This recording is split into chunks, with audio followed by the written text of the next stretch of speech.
Bumungad sa akin ang batang ito, sa murang edad pa lamang ay nakakapagtinda na sa ganitong sitwasyon. Ano ba alam mo? Princess. Uy, yung anak ko. Ito, si Princess, oh. Oh, Princess. Ito si Princess, oh. Yan nga, si Princess yan. No, Princess. Oh, Princess. Napakaamo at ang ganda pa naman ng mukha ng batang to. Hindi safe kung magpalakad-lakad lang kung saan-saan para makapagtinda. Lalakad ka lang?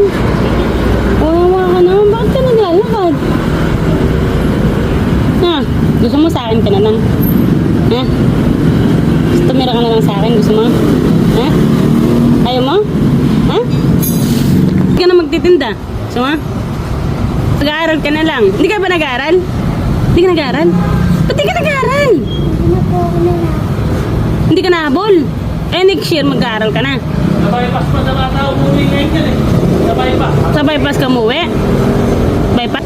Sa release? Saan yung release? Kalo ba balot mo? Pati nga tinda mo? Pati nga. Ilan yung papaubos mo sa isang araw? 30? Ikaw papaubos mo lahat yun? 30 lahat yan. Nakailang ka ng ano? Nakailang ka ng benta? Wala pa? Ay, hindi mo pa alam. Kanina ka pa ba nagtitinda? Hindi, kanina, anong oras mo inano yan, nilako? Or, nakailang ka na? May 10 na, wala pa. Nakadalawa ka pa lang. Wala pa? Kasi akala ko bumili yun. Ay, akala ko bumili ka. Oh, yung pala yung bumili sa'yo? Ah, meron pa. So, buti nga. Wala pa ba to? Uy, balot. Sarap. Oh, balot. Mainit nga. Magkano isa nito? 25. Bibiling ko na lahat to.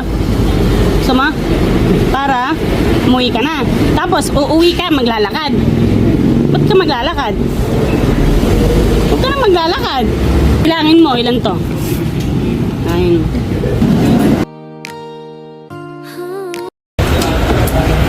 Oh, dito ka sa upuan. Dito ka. Dito sa upuan, dito ka oh. Yan, dito ka.